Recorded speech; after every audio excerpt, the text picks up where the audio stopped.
tuviesen un cultivo celular y le entregan como nutriente aminoácidos al cultivo celular, tiene que ser L aminoácidos, y si le entregaran D aminoácidos, las células no lo reconocerían, el sistema enzimático, y no habría síntesis de proteína, y por lo tanto la célula no sobreviviría, no crecería en un medio con presencia de D aminoácidos.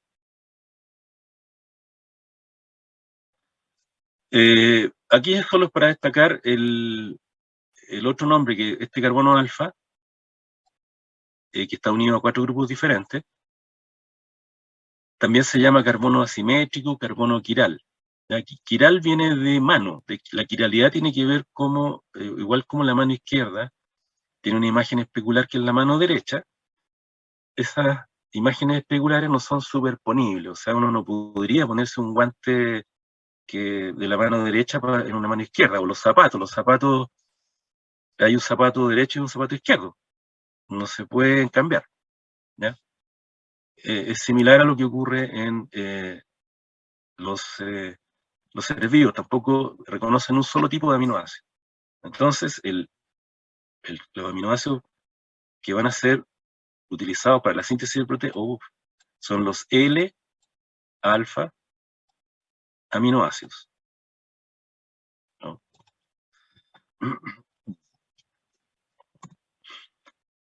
La otra propiedad interesante de los aminoácidos es el comportamiento iónico frente al pH. Acá abajo nosotros podemos ver la escala de pH que va desde pH 0 a pH 14, o sea, de un pH muy ácido, donde la concentración aquí de protones es 1 molar. Es tan alta esa concentración de protones que, si ustedes se fijan acá, ambos grupos están protonados. El grupo ácido está protonado y el grupo básico también está protonado. Cuando se protona el grupo ácido, aquí no hay carga, y cuando se protona el grupo amino, acuérdense que es NH2, queda con una carga positiva. Entonces, ¿qué sucede si nosotros vamos subiendo el pH? Al subir paulatinamente el pH, eso significa ir disminuyendo la concentración de protones. Aquí se va a disociar, en primer lugar, el protón que está unido al grupo ácido, quedando entonces con una carga negativa el grupo carboxilato. A medida que vamos subiendo el pH, se empieza a desprotonar el grupo carboxílico, transformándose en un carboxilato, y ahí adquiere una carga negativa. Y recuerden, aquí fíjense que el grupo básico aún mantiene su carga positiva porque no se ha desprotonado. Ya eso requiere subir aún más el pH, y va a llegar un punto en que se va a disociar este protón, y vamos a quedar aquí con el grupo amino, ahí con su par de electrones al nitrógeno no asociados, no avariados, y va a quedar el grupo amino sin carga a un pH, digamos, alcalino. Y todo esto es reversible, por supuesto. O sea, podríamos, si bajamos el pH, empieza a ocurrir la reacción inversa. Ya esto está en un equilibrio iónico, tal como veíamos en química.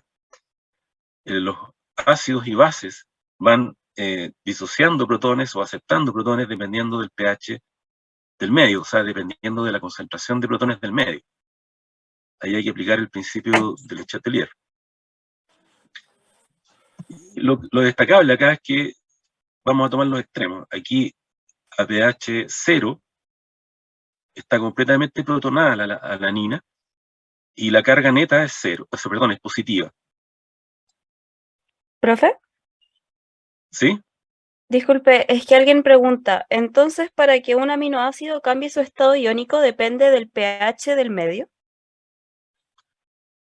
Claro, esa es la conclusión que uno tiene que sacar al revisar esta lámina. ¿Ya? Depende del pH del medio, del estado iónico. ¿Y cuál va a ser el estado iónico a un pH ácido? Positivo. A un pH intermedio, que vamos a ver después qué pH. Ahí hay un predominio, o sea, carga neta 0 para este aminoácido. Y a un pH alcalino, un predominio de cargas negativas, carga neta negativa. O sea, aquí para la alanina encontramos 3 estados iónicos. Les adelanto que esta forma iónica tiene un nombre especial, que lo vamos a ver en la siguiente diapositiva. Nuevamente aquí tenemos un aminoácido general, que está protonado, y ahí tiene un color rosado. Y podemos ver en el gráfico ahora midiendo a distintos pH la concentración que hay de cada una de las especies iónicas. En rojo se ve, aquí partimos con el aminoácido tipo, acá cualquier aminoácido, completamente protonado. Pero si vamos subiendo el pH, empieza a disociarse el protón, este protón ácido, pasando entonces a una forma desprotonada, el grupo carboxilato, el grupo ácido, que está representado aquí en un color celeste. Entonces empieza a disminuir la concentración de la forma protonada, y al mismo tiempo empieza a aparecer la forma desprotonada, hasta que llega un punto que todo, o sea, aquí queda cero concentración de la forma protonada, y todo ha pasado a la forma... ¿Qué tiene que ver si no con qué? ¿Dónde dejaste comida? Con la salsa, vos. Amiga, tu Ignacia, micrófono. el micrófono. Decía que la forma celeste sería la forma desprotonada, empieza a aparecer, y aquí a pH 4 prácticamente, de 4 hacia adelante, solo existe la forma, esta forma química, la celeste, hasta prácticamente pH 7 y tanto, 8 prácticamente, ¿ya? Aquí está el nombre. Esa forma que tiene las dos, digamos, los dos grupos químicos con cargas opuestas, tengo carga positiva y tengo carga negativa, se llama la forma zwitteriónica, ¿ya? Es un Zwitter-ion. Ya esto viene de la palabra alemana, que significa algo así como doble carga o doble, por ser un grupo ácido y básico a la vez, en la misma, unido a la misma molécula. Algunos lo traducen como hermafrodita o algo así. Entonces, fíjense que aquí hay un punto. ¿Qué representa ese punto? Mirando en el gráfico, si esto fuera 100%, que cuesta mucho escribir con este mouse, si esto es un 100%, y si bajamos un 50% de la forma protonada, hay un 50%, vamos a poner ahí un 50% de cada una de las formas. 50% de la forma celeste y 50% de la forma roja. ¿Ya? Eso ocurre con un número bien especial, que yo les pedí que, en química, les pedí que lo tuvieran muy en cuenta, que es el pKa, ¿ya? Este corresponde al pKa del grupo que se está disociando, en este caso que sería el grupo carboxílico, ¿ya? pKa de 2. ¿Qué significa el pKa de 2? Lo que me está diciendo aquí que a pH 2 está 50% disociado. Y esto opera entre 1, prácticamente entre 1 y 3, coexisten las formas iónicas, pero pasado ya 2 unidades o 1 unidad y media sobre el pKa, desaparece completamente la forma desprotonada y todo se ha transformado, perdón, la forma protonada, y todo se ha transformado a la forma desprotonada, ¿ya? O sea, el pKa me está indicando cuál va a ser el estado iónico del grupo, en este caso, pKa del ácido carboxílico. El pKa del grupo amino, pero hay algo aquí que no...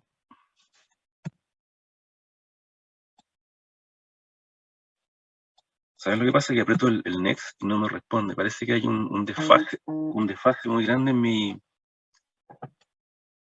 en mi computador. No sé si es un problema de red mío, que estoy en mi casa.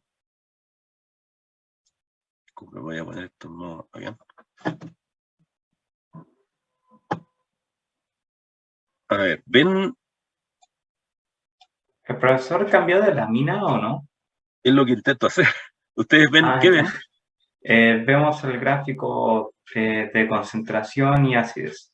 Sí, pero aquí estoy viendo el pKa del ácido carboxílico y le aprieto Sí. Next.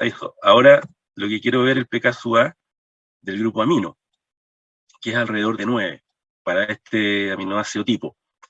Y ahí lo que me está indicando eso que en torno a pH 9 hay un 50% de la forma protonada ahora de este otro grupo químico, del grupo básico, y sobre pH 9 predomina, o sea, sobre en realidad una unidad alrededor de 10 hacia adelante, predomina la forma desprotonada del aminoácido, particularmente del grupo básico, y ahí desapareciendo entonces la carga positiva, y queda aquí el aminoácido entonces con predominio de cargas negativas.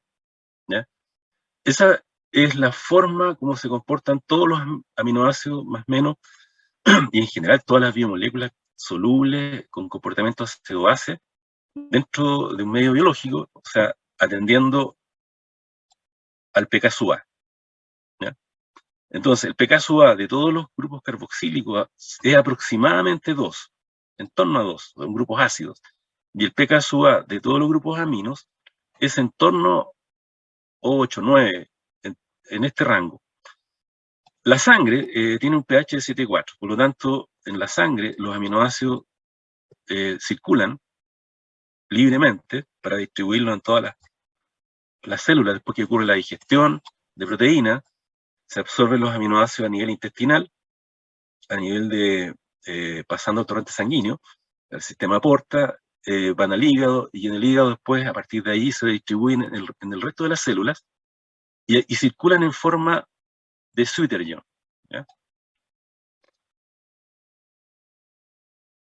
Esto es para recordar el comportamiento de varias sustancias que tienen propiedades ácido-base en función del pKa. Por ejemplo, aquí abajo, vamos a partir, no, por arriba, partamos para arriba. Aquí hay ácido como el ácido acético, un ácido orgánico, cuyo pKa es 4,76. Eso significa que alrededor aquí de 4,76 hay un equilibrio químico donde está disociándose el ácido carboxílico, y a pH 4,76 hay un 50% de la forma protonada como ácido acético y un 50% de la forma desprotonada como ion acetato. ¿Cómo va a estar este ácido a pH 10, por ejemplo? Acá. Solo como acetato. No existiría la forma protonada, no existiría como ácido acético. Por el contrario, ¿cómo va a estar este equilibrio a pH 1? Completamente protonado, o sea, va a ser solo la forma como ácido acético y no como acetato. ¿Ya? Entonces, conociendo el pKa de una sustancia, uno puede saber el comportamiento de esta sustancia, el comportamiento iónico, si está disociado o no disociado, de acuerdo al pH. Y, por ejemplo, aquí tenemos un grupo básico cuyo pKa es 9,25, este es un grupo, el amonio. El comportamiento significa, me está indicando que bajo pH 9,5 se empieza a predominar la forma protonada, y sobre 9,5 empieza a desplazarse el equilibrio a la forma desprotonada, que no tiene carga, y la forma protonada en este caso tiene una carga positiva. Entonces aquí tenemos el comportamiento de una base débil, y aquí está el comportamiento de un ácido débil. Y lo mismo podemos hacer para otros ácidos de importancia biológica. Aquí está el ácido carbónico, que tiene es un ácido diprótico, tiene 2 disociaciones, lo vimos en química. Y acá abajo está el aminoácido más sencillo, que es la glicina, donde el pKa del grupo carboxílico es 2,34, por lo tanto aquí va a disociarse solo el grupo carboxílico, carboxilato, carboxílico, ácido, la forma protonada, la forma desprotonada, y a pH más alcalino, dado que el pKa del grupo amino es 9,6, el comportamiento en torno al pH 9,6 va a establecerse este equilibrio donde se va a estar una coexistencia entre la forma protonada y desprotonada de este grupo químico, grupo amino. Y por último aquí aparece el ácido fosfórico con sus 3 disociaciones, en 3 etapas a 3 pH diferentes. ¿Ya? que corresponde al pKa de cada protón. Este es un ácido triprótico, o sea, son 3 protones que se van disociando. Aquí aparece la primera disociación, que tiene un pKa de 2,14. La segunda disociación, que tiene un pKa de 6,86. Esta es la disociación que predomina en los fluidos biológicos, por lo menos en la sangre y a nivel intracelular. Y si subimos el pH vamos a tener la tercera disociación. Dígame. Entonces, en los aminoácidos, el grupo amino y el grupo carboxilo tendrían siempre pKa diferente.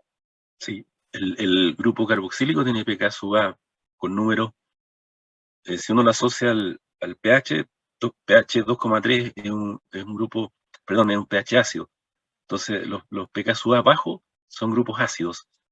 Y en el otro extremo, los pKa altos, mientras más alto el pKa, menos ácido es, y más bien tiende a ser alcalino el comportamiento de ese grupo químico, como en este caso. Profe, entonces en este caso el pKa nunca se podría ver por el aminoácido completo. Porque hay que verlo, cada grupo químico tiene su propio pKa, su propio comportamiento. ¿ya? Ya entiendo. Y eso aquí estamos viendo un aminoácido con 2 grupos, un grupo ácido y un grupo básico. Imagínense en una proteína que tiene 600 aminoácidos, con cadenas laterales, y el comportamiento ya tiene muchos iones, un comportamiento con muchas cargas, y es lo que quiero cuando pasemos en la estructura ya de proteínas. Lo importante es que tienen que tener claro que el pH incide mucho en el estado iónico de los grupos químicos ácidos o básicos que están presentes en las biomoléculas. De tremenda incidencia, que cambia las cargas, y eso implica un cambio de comportamiento biológico. Eso es lo que me interesa que tomen de lo que vimos en química. Lo mismo sucede con los fármacos, cuando hay fármacos que tienen comportamiento ácido-base también, y de acuerdo a sus características químicas varía su biodisponibilidad o cómo se distribuye entre el organismo. Eso también creo que lo toman en farmacología más adelante. Por eso recuerden que el pKa, a todo esto vamos a aprovechar, el ácido acético tiene un pKa de 4,76, pero ¿de dónde viene ese número? De la constante de acidez del ácido acético, que es 1,74 por 10 a la menos 5. El pKa corresponde al logaritmo negativo de la constante de acidez. Vamos a ver si vamos a tratar de escribirlo aquí. pKa de cualquier ácido es igual a menos, es un menos, menos el logaritmo de el K de la constante de acidez. Ya eso también lo vimos en química y es bueno repasarlo. Bueno, aquí está el nombre, por lo menos, de los 20 aminoácidos que van a formar parte, son los precursores de las proteínas que están presentes en los seres vivos. Aquí está su nombre, lisina, alanina, valina, el nombre común, el nombre tradicional, que es el que se usa finalmente en biología, en bioquímica, en medicina, al final cualquier área biológica. El nombre abreviado de 3 letras, que viene del inglés, son las 3 primeras letras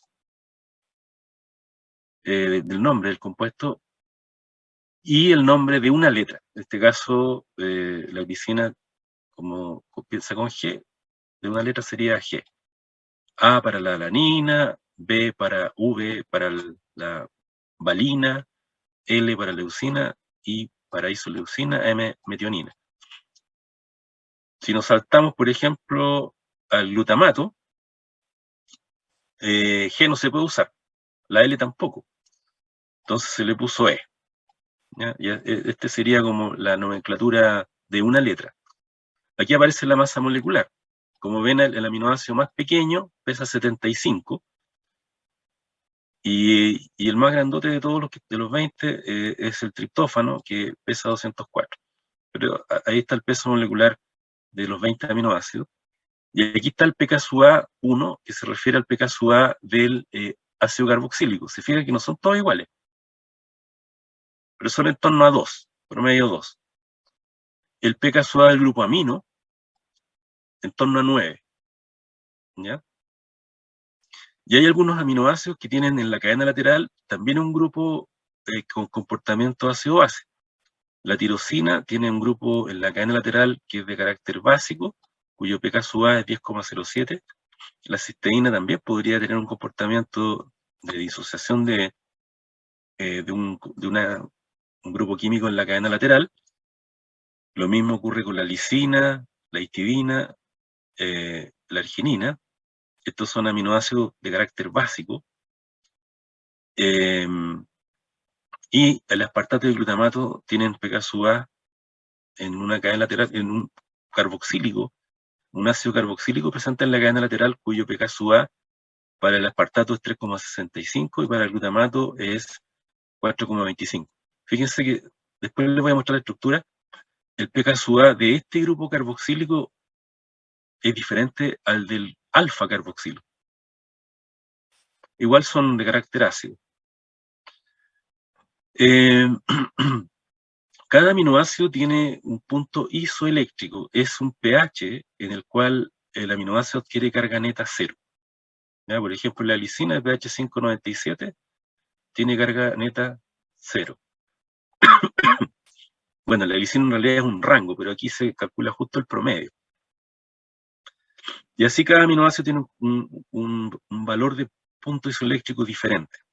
Después vamos a ver que las proteínas también se les determina el punto isoeléctrico, pero es, en este caso, de una macromolécula, no de este tipo de compuestos que son pequeñas moléculas.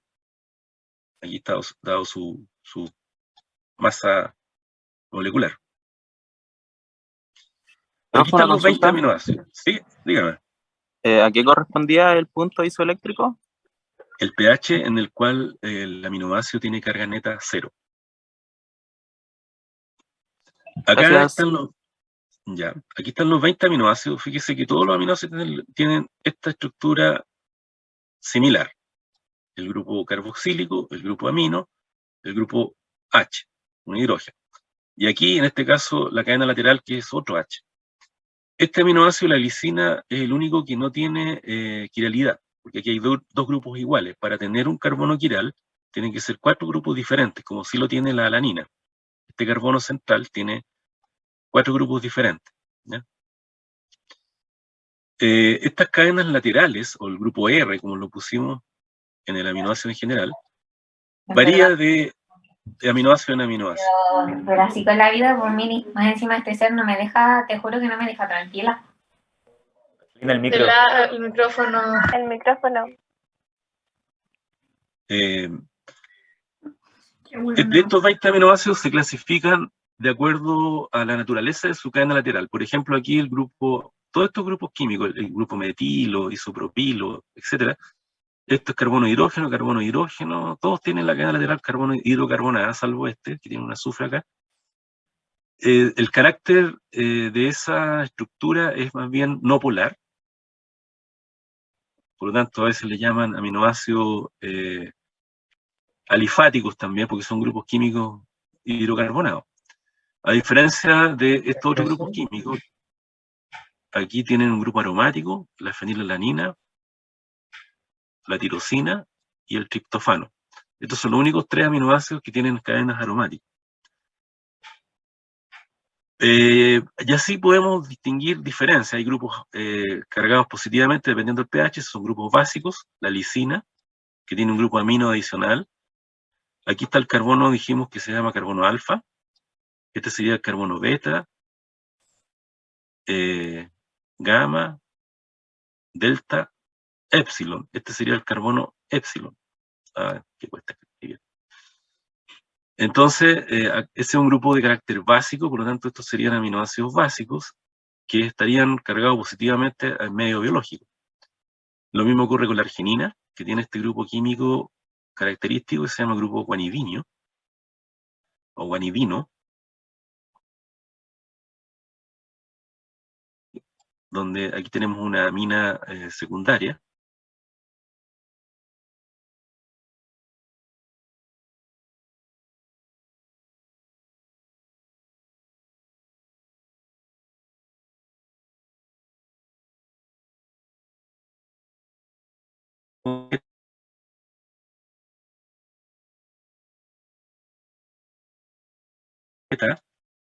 tradicional, cuyo pKa vimos que era el aspartato, tiene un pKa de 3,65 para ese carboxilo adicional, que es diferente al pKa de este otro carboxilo. Y acá está en el carbono, este carbono alfa, beta, gamma. En el carbono gamma, en el caso del glutamato, está unido a un grupo carboxilato adicional en la cadena lateral. Estos serían entonces los aminoácidos ácidos, y acá en este otro grupo están los aminoácidos cuyas cadenas laterales tienen carácter polar. No hay que aprendérselos de memoria, lo que pasa es que se los estoy presentando para que después los van a ir reconociendo en con distintas propiedades que van a ir apareciendo más adelante. Le adelanto. Profesor, Sí, dígame. una consulta, es que al comienzo de al comienzo de esta diapo mencionó Sí. que habían 2 aminoácidos que no tenían carbono quiral. Uno, la glicina. Ya, ok. El único. Todo el resto, si usted se fija, el carbono alfa tiene 4 grupos diferentes. Y eso inmediatamente hace surgir la quiralidad, la imagen especular. Todos estos son L-aminoácidos. ¿Ya? Acuérdense, la L está aquí a la izquierda, left,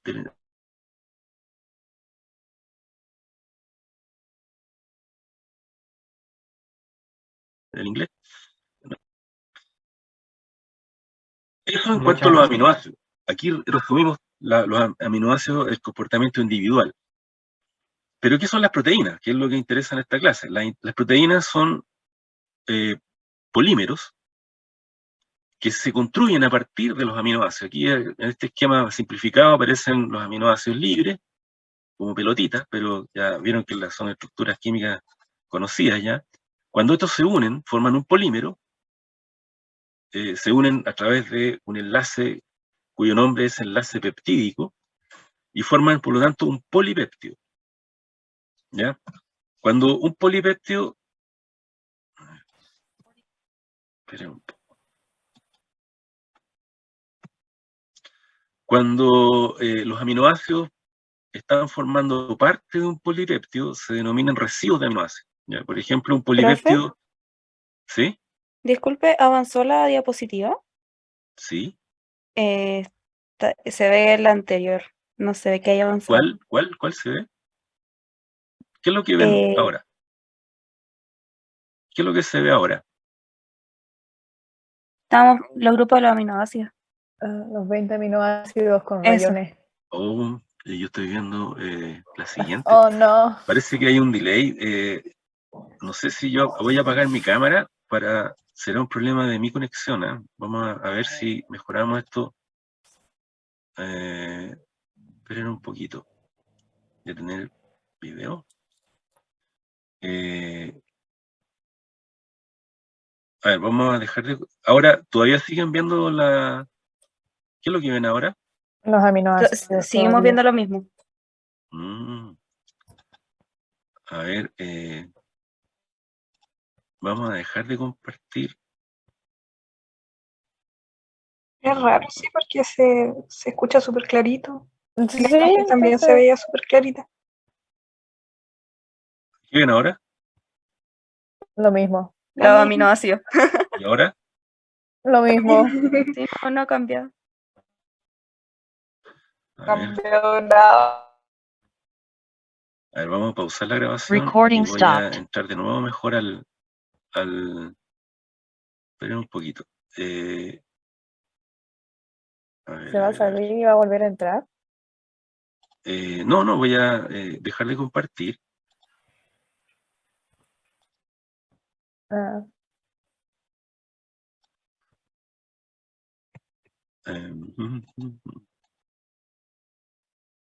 Fin de la presentación. Vamos a ver. ¿Qué están viendo ahora? ¿Mi computador? No, lo mismo, profe. Profe, No, ¿y todavía si deja no. de presentar dentro del Eso Zoom? es lo que hice. Oh, no. No. Ahí se cambió. Ahora sí cambió. Ahora ¿Qué se ve ahí? Ahora sí. su PowerPoint. Sí, las Ay, diapositivas. Mi Power, ya, Pablo. vamos a partir de nuevo. ¿Sabes? Me tinca que tiene complicaciones cuando dibujo, trato de dibujar en la pantalla. Para mí que... A ver, voy a Puede cambiar que se de... quede pegado. PowerPoint a no lo quiere mejor que dibuje. consume muchos recursos, voy a ver un poquito. Necesito sacar un lapicito que hay acá está. Su computador no apoya a los artistas. No, lo que pasa es que tuve 2 años, bueno, mejoré mi conexión de internet, pero ahora se me cayó ¿cómo le llamo? Que estoy en el fondo o sea, estoy lejos del router, porque hay más gente ocupando también el computador, o sea, la ruta, el wifi de la casa. Y tenía una extensión y no estoy con el máximo de... A ver, pero vamos a tratar de compartir de nuevo. A ver, uso compartido, vamos a compartir. Ay, me aparecen 2 presentaciones. ¿Cómo lo hago para A descompartir? lo mejor la tiene abierta 2 veces. Eso es lo que estoy tratando de ver. Opción Porque a avanzada, veces función compartir. se pega por eso. A ver, ¿cuántos participantes?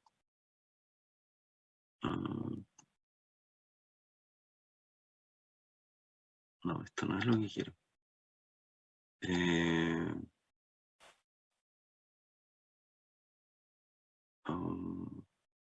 A ver, si yo pongo finalizar, ¿significa que me voy de la reunión o no? ¿Ah? Sí, creo que no, que Sí, se va y nos no, echa a cerraría todos. la reunión, creo. No Sí. creo. No. Detener, ya detuve la...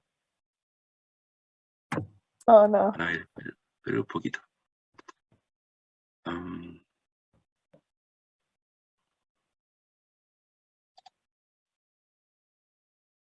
Ya.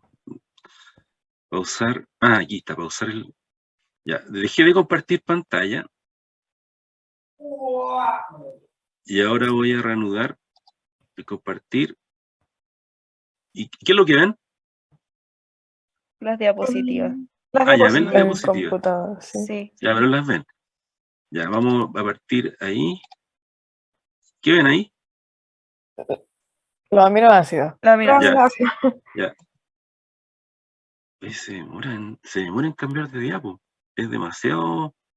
Pero, profe, no creo que sea el internet, porque Ahí. de verdad que se le escucha tan bien. ¿Y ahí? Ahí, la siguiente. Ahí estamos viendo Ya. sí. Ya, vamos a seguir, vamos a grabar de nuevo. Reanudar Recording in progress. A ver, estos 20 aminoácidos que recién vimos están representados aquí con unas pelotitas. Esos aminoácidos pueden unirse a través de un enlace peptídico formando un polímero que se representa acá en esta otra cadena. Este es un polímero cuya unión son los enlaces peptídicos que se llaman. Este polímero corresponde entonces, a ver ahí, esos aminoácidos cuando están unidos a través de enlaces peptídicos se llaman residuos de aminoácidos. Entonces, cuando tenemos un polipéptido cuya extensión es mayor a 50 residuos de aminoácidos, ya estamos hablando de una proteína, ¿ya? Con un peso superior a 5.000. ¿Ya? 5.000 le vamos a llamar Dalton, eso se llama DA. A ver si... 5.000, una D mayúscula y una A minúscula. 5.000 Dalton. Menor que eso se llaman polipéptidos solamente. Un dato, cuando tenemos 20 aminoácidos, como ocurre en todos los seres vivos, o sea, 20 aminoácidos posibles, hay algunos que dicen 21, pero la gran mayoría son 20 aminoácidos. Si formamos diferentes péptidos, porque puede tener diferentes secuencias, igual como las letras del alfabeto son 28, disculpen. A partir de ese alfabeto puedo construir distintas palabras y con distintos sentidos. Según el orden va a tener un sentido. Acá es lo mismo, la secuencia con que están unidos estos aminoácidos va a generar una proteína. Si cambia la secuencia es otra proteína y así sucesivamente. Entonces, si yo tengo un péptido de 100 aminoácidos, yo podría tener 20 elevado a 100 posibles proteínas, ¿ya? Como para darles una idea de cuán variado es el repertorio de proteínas que existen en la naturaleza. Ahora, tenemos proteínas de 100, 102, 120, 200, 500 residuos de aminoácidos. Entonces eso da la posibilidad de millones y millones de posibilidades de proteínas diferentes que podemos construir a partir de estos 20 aminoácidos. Cambiar la diapositiva, se ve la siguiente, ¿no? Sí, profe. Ya. Aquí está el resumen del nombre de estos 20 aminoácidos, el nombre completo, la abreviación de 3 letras, o la abreviación de una letra, que es la que se está utilizando ahora, en donde se escribe la secuencia de los péptidos, que cuando se secuencia una proteína, hoy en día hay secuenciadores automáticos, son robots que a partir de una proteína pura, hay maneras de secuenciar esa proteína. Y, por ejemplo, aquí aparece la subunidad beta de la hemoglobina humana, aparece la secuencia, ¿ya? Valina, la H es histidina, la L es leucina, la T es triptófano, la P es prolina, y la E, ¿qué es lo que es? De acuerdo a la nomenclatura. Glutamina, ácido glutamínico. Glutamina, exacto. O sea, glutamato, perdón, ahí está. Aquí está. Glutamato, porque a pH fisiológico está desprotonado.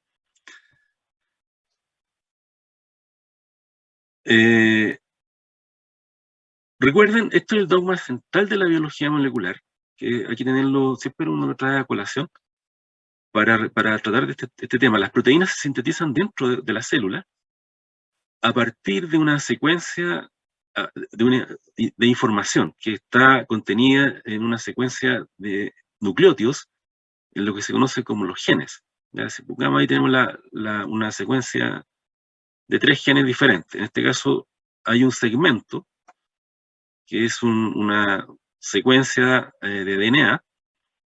Después van a ver ustedes que el proceso a partir del DNA de esta secuencia de DNA, se abre esta secuencia y a partir de esa secuencia se transcribe una secuencia complementaria de RNA o ácido ribonucleico, y que posteriormente se traduce la secuencia, digamos, hay una maquinaria de traducción o de síntesis de proteína. Entonces, a partir de esta secuencia, esta información, se va formando o sintetizando una proteína dentro de la célula a partir del primer aminoácido, y se va asignando el segundo, el tercero, y así sucesivamente hasta completar la cadena polipeptídica que va a ser la proteína finalmente. ¿Ya? Esto es lo que se llama la expresión génica o el dogma central de la biología molecular. La información que está en el DNA se transcribe a un RNA, y luego este RNA se traduce a secuencia polipeptídica. Ahora, ¿cómo?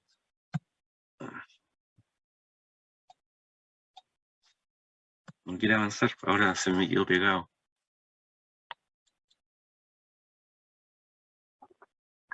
Lo que quiero mostrar a continuación es esta secuencia de DNA. Cada 3 nucleótidos, por ejemplo, una secuencia de 3 nucleótidos, 3 uracilos en este caso, que serían presentes en el RNA. Estas 3 posibles secuencias, que se llaman codones, codifican para distintos aminoácidos.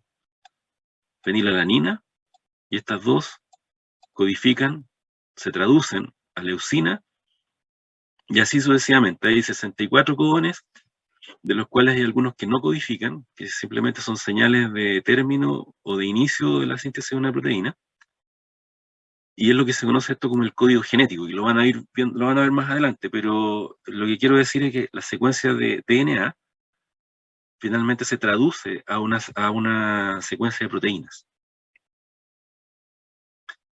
Y cuando se va sintetizando la proteína, por ejemplo, aquí hay un aminoácido 1, con una cadena R1, se condensa con un aminoácido con otra cadena R2, o puede ser con otro aminoácido igual, y estos grupos químicos, el grupo ácido reacciona con el grupo amino básico de la otra proteína, condensándose, perdiendo una molécula de agua. Ahí están en rojo los átomos involucrados, oxígeno, hidrógeno, y se forma entonces esto que corresponde al enlace peptídico.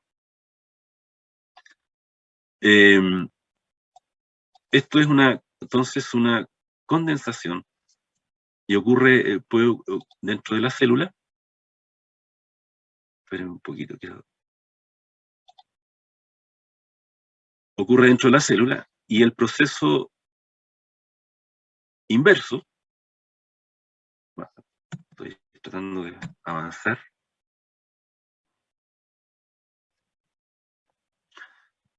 entonces la formación del enlace peptídico ocurre dentro de la célula, y el proceso inverso se conoce como hidrólisis o degradación de la proteína. O sea, estamos hablando en este sentido. Condensación, y en el sentido inverso, la hidrólisis. Entonces, cuando, por ejemplo, uno ingiere una proteína a través de la dieta, esta se desnaturaliza, se desarma, por decirlo ahí, e inicia un proceso de digestión. Y los enlaces peptídicos empiezan a hidrolizarse uno por uno, de tal modo que esta proteína, por ejemplo, si contiene 600 aminoácidos, al final del proceso de digestión van a quedar los 600 aminoácidos como aminoácidos individuales. O sea, 600 residuos de aminoácidos que formaban parte de una proteína, al digerirse, al hidrolizarse todos los enlaces peptídicos, voy a quedar con aminoácidos libres, ya que son absorbibles como nutrientes. Ese proceso de hidrólisis es difícil, el enlace es muy estable, es difícil de hacer, se requieren enzimas para poder lograr eso, o químicamente, si yo tengo un polipéptido y quiero hidrolizarlo, degradarlo, debería ocupar un ácido, por ejemplo, ácido clorhídrico 6 normal, que es bastante concentrado, y aplicar temperatura alrededor de entre 90 y 100 grados, durante 6 horas, para poder digerir completamente una proteína. Eso es como para darles la idea de cuán difícil es romper el enlace peptídico. En cambio, con una enzima, en las condiciones adecuadas, puedes tomar minutos.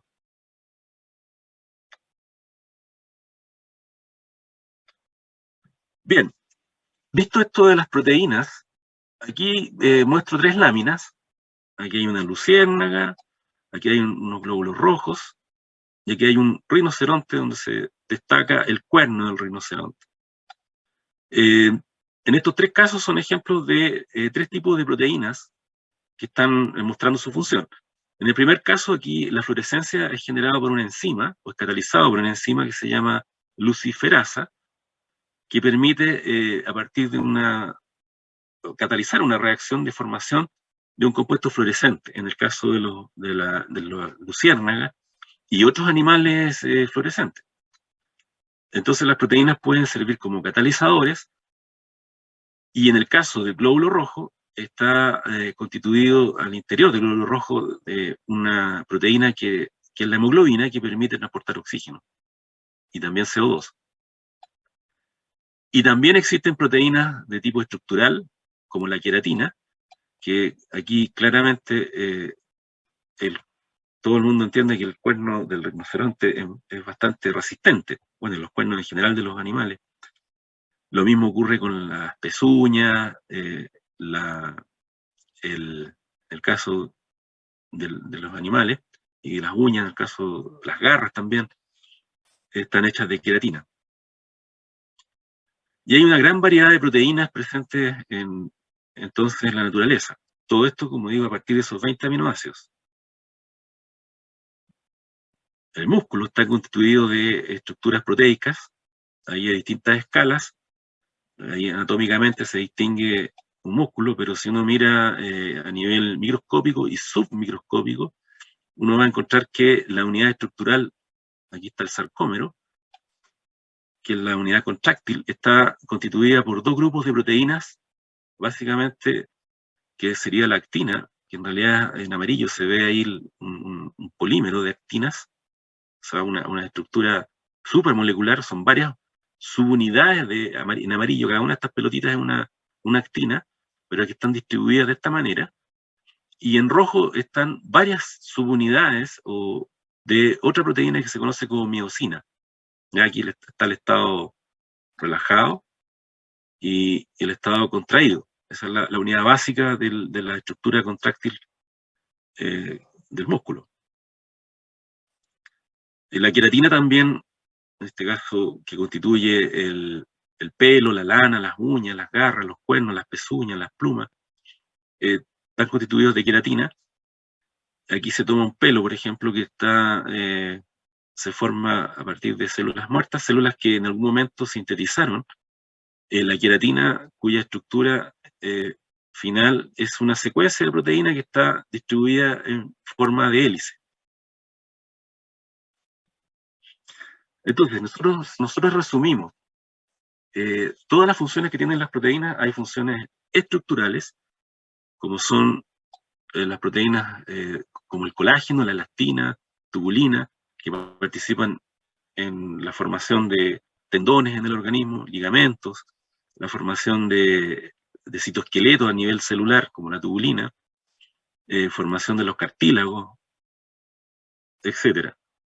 Proteínas de transporte y almacenamiento, como en el caso de la hemoglobina, y transporte de metales, o almacenamiento de metales, como la ferritina, transferrina, transporte de lípidos, como hay lipoproteínas, etc. Catalizadores biológicos, que vamos a tener un capítulo especial para hablar de estos catalizadores que se llaman enzimas. Proteínas que funcionan en el movimiento, como las proteínas contráctiles del músculo. Proteínas que participan en la comunicación entre células, como neurotransmisores, ya que hablamos hay algunas de carácter proteico. Hormonas peptídicas, receptores, que son los que van a reconocer a esas hormonas que están presentes en la membrana plasmática, o también hay receptores dentro de la célula que reconocen específicamente un ligando. Moléculas de la defensa, como de la defensa contra patógenos, como los anticuerpos, el sistema de complemento. Van a ver que es un conjunto ahí de proteínas que se activan en determinadas circunstancias con la finalidad de neutralizar un patógeno que ingresa al organismo. Entonces, las proteínas tienen distintos niveles de estructura. Cuando hablamos de la secuencia de aminoácidos que están presentes en una proteína, decimos que es el nivel de estructura primaria. Luego, cuando esta secuencia de aminoácidos adquiere una conformación regular en el espacio, hablamos de la estructura secundaria. Y hay dos posibles estructuras secundarias. Las estructuras alfa-hélice, que como su nombre lo indica, son estructuras helicoidales,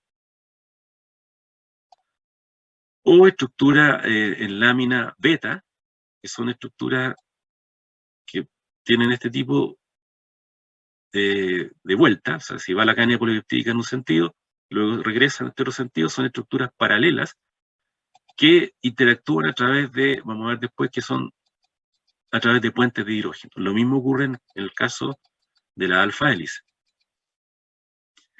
Entonces, ese es el nivel de estructura secundaria. Cuando ya se adquiere una conformación o un plegamiento, esa es la palabra, de una proteína en el espacio, nosotros podemos tener dos tipos de proteínas, o grandes grupos de proteínas. Unas en forma redonda, serían proteínas globulares, como un ovillo, o proteínas alargadas,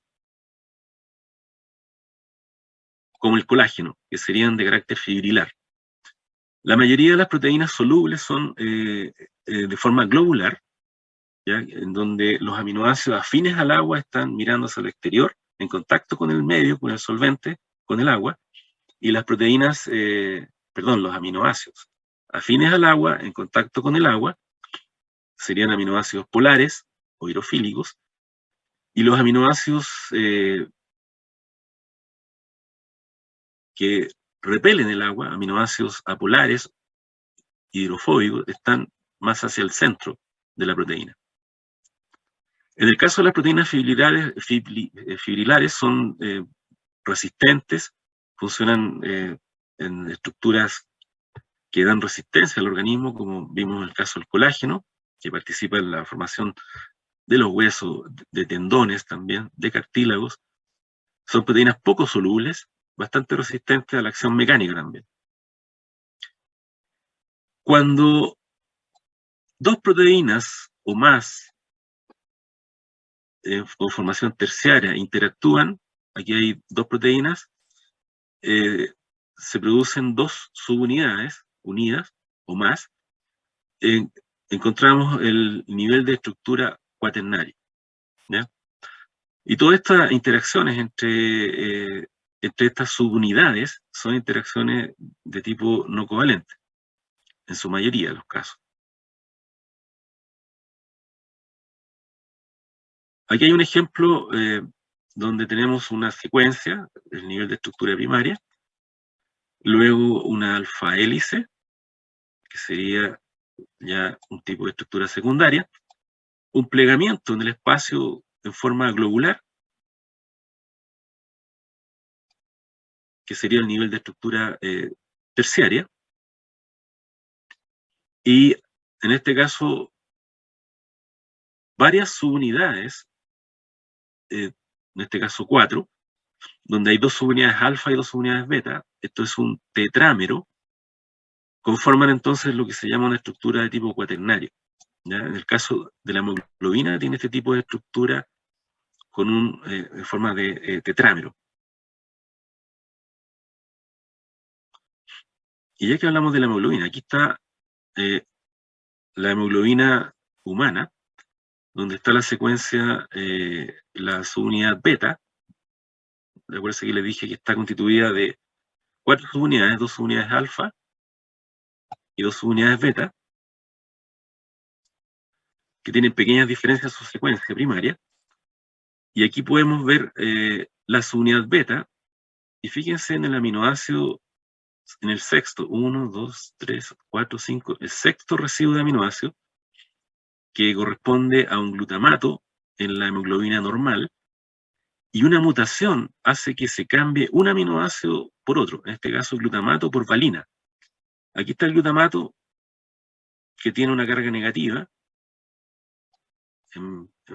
digamos en medio biológico, y la valina es de carácter apolar.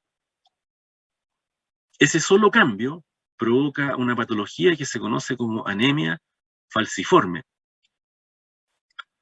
Es una mutación que lleva una mutación puntual, cambia una base, un nucleótido por otro, una base, en este caso, en el DNA cambia timina por adenina, y eso lleva a que en el RNA se produzca también el cambio, y al traducirse el codón, en lugar de leer el cambio para producir, incorporar ahí el residuo de glutamato en la hemoglobina normal, la hemoglobina mutante incorpora una valina, y eso hace que aparezca una enfermedad que se conoce, como digo, como la anemia falciforme, en donde el glóbulo rojo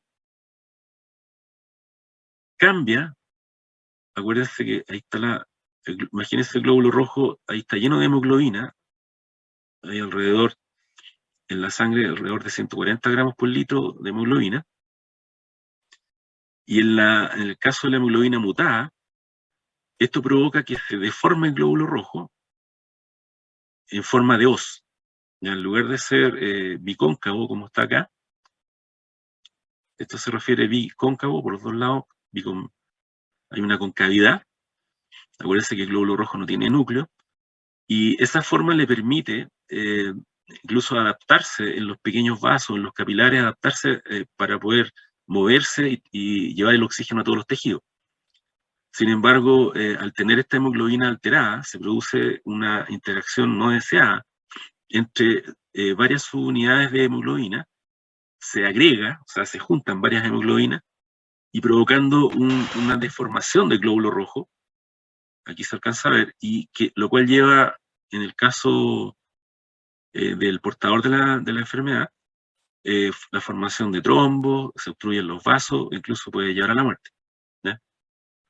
Este gen es recesivo, por lo tanto, un individuo puede tener dos alelos, uno normal y uno mutado, y esa persona va a tener la mitad de sus glóbulos rojos normales, la otra mitad con esta alteración, y podría más o menos tener una situación relativamente normal. El homocigoto, es decir, que recibe el individuo que recibe los dos genes alterados, al cabo de 4 a 6 meses establece disculpe, los síntomas de la enfermedad, lo que lleva a casos graves, digamos, en la formación de trombos y que llevan a la muerte. Bueno, ¿por qué les cuento todo esto? Porque vean la consecuencia que trae en algunos casos el cambio de un aminoácido por otro. Estamos hablando de un glutamato por valina. Sí, dígame. Entonces, no hay más valinas puestas como erróneamente, ¿cierto? Es solo esa. No, en este caso, solo esa. Aquí fíjese que hay una valina que está correcta, aquí hay otra valina en la secuencia, pero en este caso la sickle significa sickle cell, es hemoglobina S, sickle significa hoz, o sea, es hemoglobina humana en forma de hoz, ¿ya? Esa, solo por el cambio de esa valina. Profe, entonces el cuerpo no puede distinguir que esa mutación y revertir eso, es que solo una. Sí, pues, eso es lo tremendo. Ahora, no todas las mutaciones son tan dramáticas. En este caso sí es dramático. Hay otras, por ejemplo, si alguien tiene una mutación que le cambia el color de pelo, no sé, no provoca, no hay problema con el cambio de color de pelo o de piel. De hecho, vamos a ver más adelante, el albinismo es una mutación provocada por que genera una enzima, un defecto en una enzima, que es la enzima que participa en la síntesis de la pigmentación. Entonces el individuo que recibe ese gen no tiene pigmentación. El individuo por lo menos vive. Sí tiene una serie de problemas, pero no este tipo de problemas de circulación sanguínea. Ahora, esta mutación se da en ciertas razas con mayor frecuencia. En la gente de origen africano, en África se da con mayor frecuencia y en algunos lugares de Asia. Miren, para que vean, uno dice, ¿por qué persiste desde el punto de vista evolutivo esta mutación? Resulta que no todo es tan malo. Para los recesivos que tienen esta mutación, los portadores de esta mutación, como tienen parte de sus glóbulos rojos de esta forma, resulta que hay una enfermedad que se conoce como paludismo, o la fiebre amarilla, en donde un zancudo, un mosquito, inserta un parásito que parte de su ciclo pasa por incorporarse dentro del glóbulo rojo, este parásito. Y eso genera una serie de problemas porque se distribuye en el organismo, provoca lo que se conoce como fiebre amarilla, que puede ser mortal, incluso puede durar toda la vida, en crisis. Resulta que los individuos nativos, un porcentaje de la población es más resistente a esta enfermedad porque el parásito tiene dificultades para sobrevivir en glóbulos rojos de esta forma. Entonces eso sería una ventaja para ese portador frente a esta enfermedad. O sea, se pierde por un lado, pero se gana por otro. ¿Se dan cuenta? Pregunta, ¿Sí? ¿los que portan esta enfermedad tienen todos sus glóbulos rojos de esta forma o solo algunos, como en la imagen? Acuérdense que es el recesivo, el gen recesivo. Nosotros recibimos, a ver si, no puedo dibujar, me cuesta mucho dibujar. El óvulo tiene la mitad del juego de cromosomas de un individuo, ¿cierto? Son 23 pares de cromosomas, una célula entera. Un alelo se recibe materna a través del óvulo y el otro alelo se recibe por vía paterna a través del espermatozoide. Si ambos padres son portadores, hay una probabilidad de que el hijo, la descendencia, reciba los dos genes mutados y ahí sería un homocigoto, ¿ya? Para el gen recesivo, y ahí tendría el 100% de sus glóbulos rojos de esta manera. Y ese individuo, la verdad es que padecería la enfermedad de una forma grave. En cambio, el portador, que tiene un alelo mutado solamente, tendría una parte de sus glóbulos rojos alterados.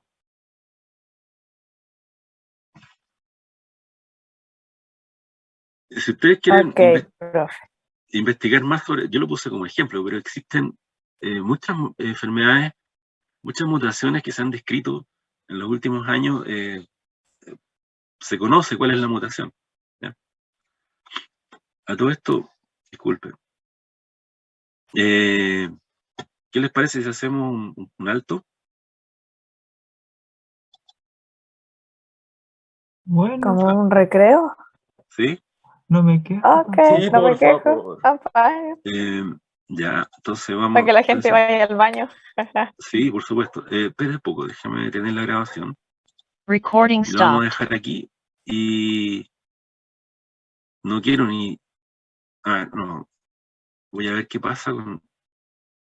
Sí, hagamos un alto unos 10. ¿Qué era eso? Unos 10 minutos o 15 minutos. ¿Cuánto prefieren? Yo creo que La 15 materia minutos. queda. pero la verdad es que depende de usted, profesor. Depende de cuánta materia sea. Si queda mucha Depende clase, de entonces persona. bien. Si no No, queda es que tanta clase. lo que podemos hacer, si no alcanzamos a ver todo hoy día, podemos hacer cuando volvamos presencial, o cuando pueda volver yo, digamos que, acuérdense que la próxima clase es después del 18. Ahí retomamos parte de esto. Ya, ya pues hagamos un recreo de unos 15 minutos. Ok.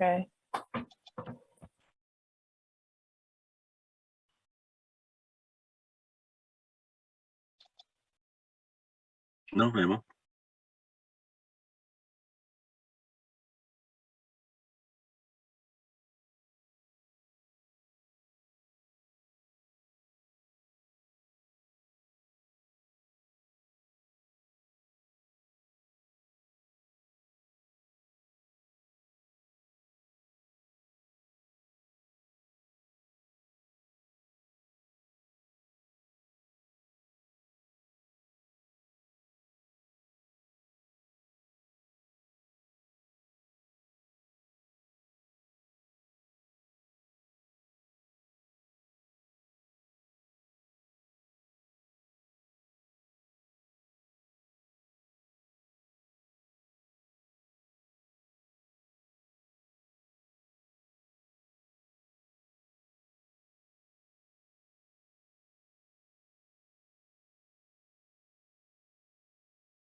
Hola, ¿siguen ahí?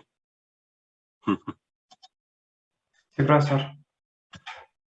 Pasaron los 15 minutos, ¿no? A ver, antes de continuar, quería mostrarles, compartir con ustedes un video. A ver. Como voy a mostrar un video, voy a cortar un poco la imagen.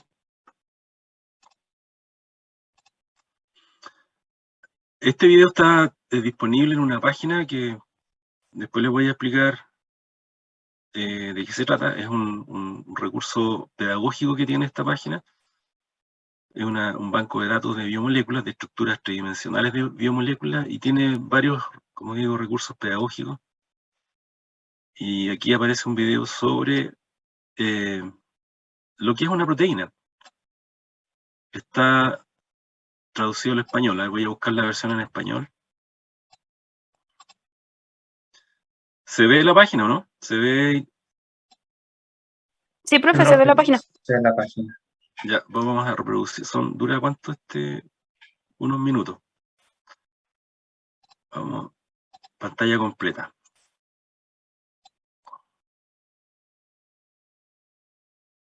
Ahí se nota que a lo mejor hay problemas de conexión. Mm.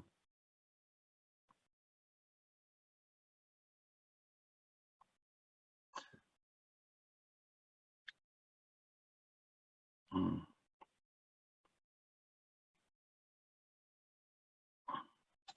Espera un poco.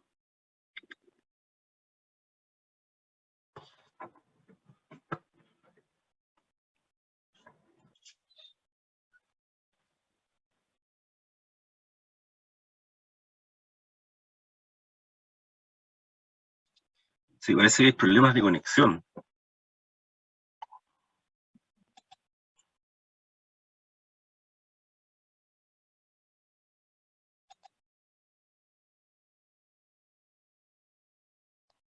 Mm.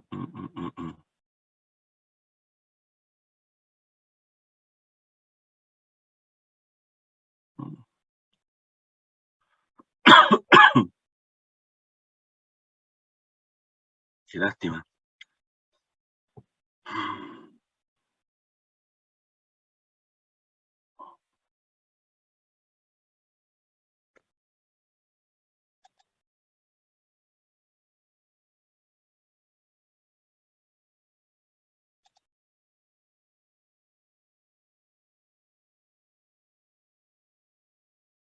Qué lástima.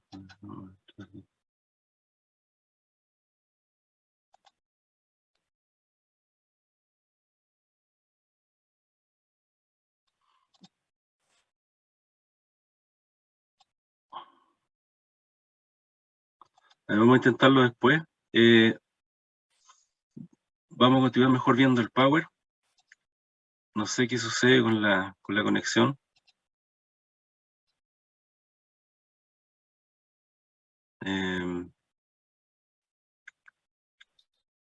Hay veces en que el Zoom, el PowerPoint y más encima compartir pantalla para ver un video en YouTube puede ser mucho para el computador, así que se traba y esas cosas.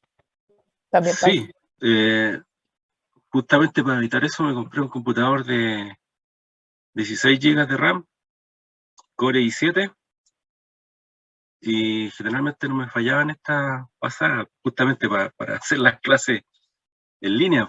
Me parece que estuvimos 2 años en esta situación. Y lo que sí me falla es más bien el servicio de internet, me tinca que está... También invertí en eso. Qué tremendo. Bueno, pero ese video, ¿sí? ¿Y si lo abre por YouTube directamente, no por la página? Es que no está traducido al... Esta es la versión en español, está aquí No, solamente. sí, igual está, sí, yo había visto ese video. Sí, me cuesta, es que a veces es copia de la copia. Ah. Y sí, a veces... A ver, pero es que este es como el resumen de lo que quiero... La idea, lo voy a echar de nuevo mejor. Uno va a... A ver, que cuesta pillarlo. A ver, vamos.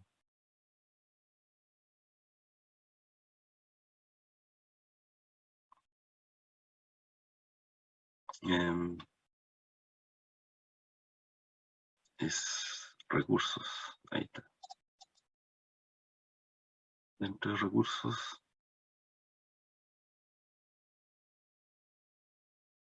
creo que hay estructuras. Y dentro de estos...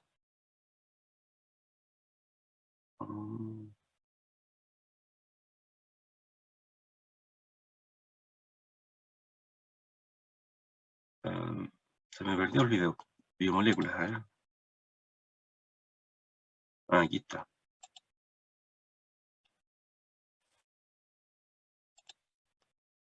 ¿Qué es una proteína?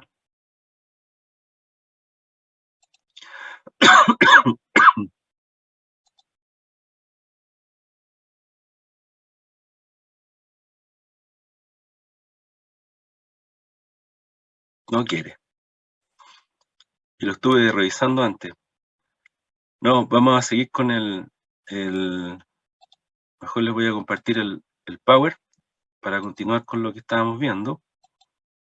Efectivamente tenía 2 abiertos.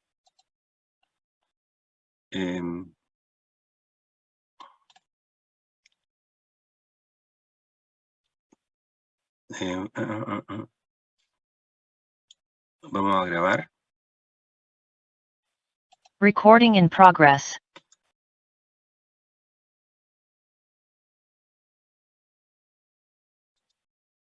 ¿Se ve la imagen?